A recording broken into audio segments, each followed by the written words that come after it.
We're with Gerald Goodman, and Gerald, you've been the tournament director for the Pods tournament now for 14 years. Going on my 14th event, sure am. It's just a long time. Wow, that's great. So how did you ever, how long have you been in golf? Well, I actually started in golf. You know, we like to all think we've been playing golf a lifetime, but I haven't. But I actually started working for the PGA Tour in 1989 under a little necessity. I needed a job, but prior to that, for 10 years, I was a collegiate football coach. So, you know, you get fired all the time at that. And, you know, I went to work for the PGA Tour in the marketing and promotions and worked for the tour for 6 years. And I'd actually worked the tournament in Tampa all 6 years, the J.C. Penney. And someone on the board called and asked me if I'd be interested in interviewing for the job, and I said yes. I came down and I took it and been here ever since.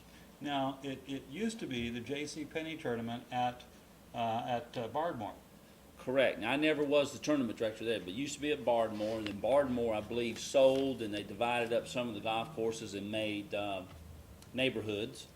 And at that time, the group that owns the tournament's called Suncoast Golf Classic Inc. It's a 501c3 charity, owns this event.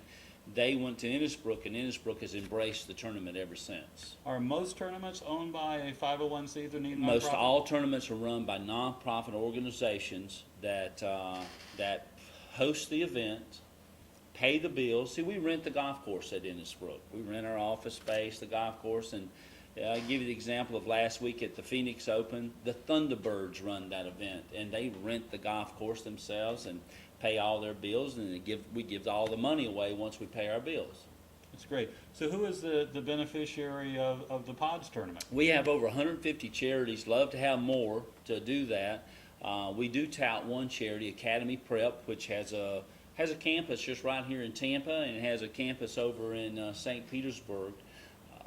And they're the tournament we tout as our charity, but we give money to over 150 charities. And how much money now has the tournament given together? Well, over the life of the tournament, it's been over $21 million over the life of the tournament. Last year we was just over almost $1.2 million. The year before that, I don't know if you remember, we were an October tournament, the last of October, 1st of November tournament, and then 17 weeks later we went again in March. With those two tournaments combined, we were right at $4 million we gave.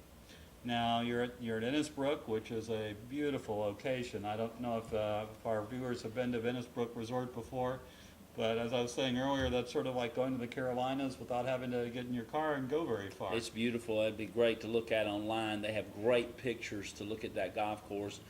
It's a wonderful resort, 4 golf courses on that resort, over 1,000 condo rooms on that resort. And you pull in there and you're like, oh, geez, I'm in North Carolina. We have rolling hills. We're not a mile from the beach, from the Gulf of Mexico, and the topography and the pine trees there are really breathtaking.